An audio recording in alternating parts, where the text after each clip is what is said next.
Premier ministre. La parole est à Madame Valérie Lacroute. Merci, Monsieur le Président.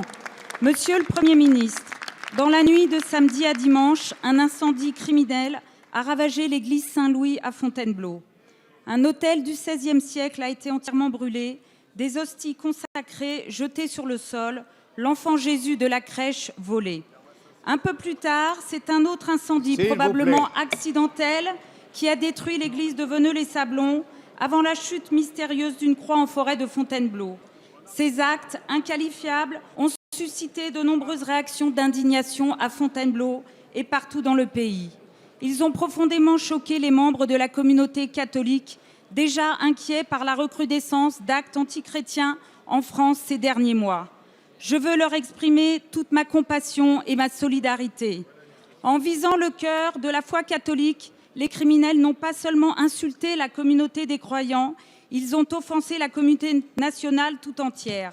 Car lorsqu'un culte est profané, lorsque des sépultures sont dégradées, ce sont la République et ses valeurs qui sont piétinées.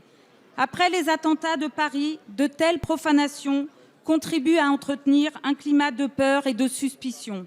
Quelle que soit leur motivation, elles doivent être condamnées avec la plus grande fermeté. Je salue la venue du ministre de l'Intérieur hier soir à Fontainebleau, mais regrette la réaction trop tardive du gouvernement face à des événements si graves dans le contexte actuel.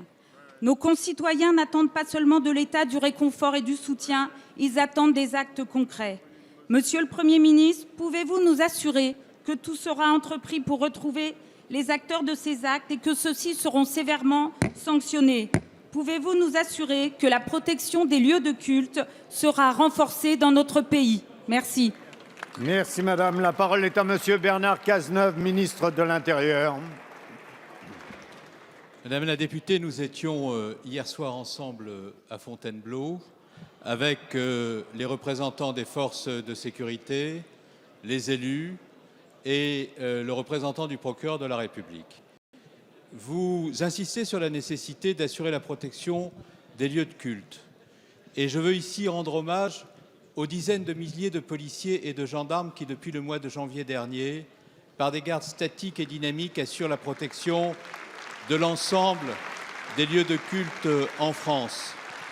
Et comme vous étiez avec moi hier soir à Fontainebleau, vous avez entendu comme moi hier soir à Fontainebleau l'évêque et le prêtre de la paroisse de Saint-Louis remercier chaleureusement l'État, les forces de sécurité, pour le travail qui est fait depuis des mois et notamment pour l'engagement des forces de l'ordre au moment de Noël, engagement qui a permis aux messes de se dérouler dans un climat de sécurité absolue. Car la laïcité, c'est la possibilité de croire et de ne pas croire, et c'est aussi la possibilité à ceux qui ont fait le choix par l'exercice de leur libre arbitre, de leur religion, de pouvoir la pratiquer librement. Il n'y a donc pas lieu, Madame la députée, je me réjouis que ça n'ait pas été le cas hier soir, au moment de ma visite, de faire de polémiques sur ce sujet. Tous les lieux de culte sont protégés.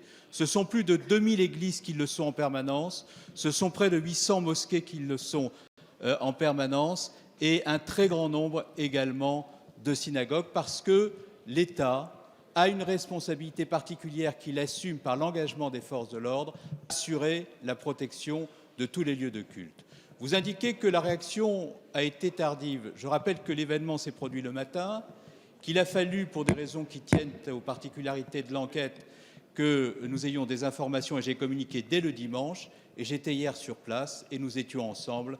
Lorsque l'essentiel est en jeu, nous devons laisser les polémiques de côté et dire ensemble. Merci, Monsieur le Ministre.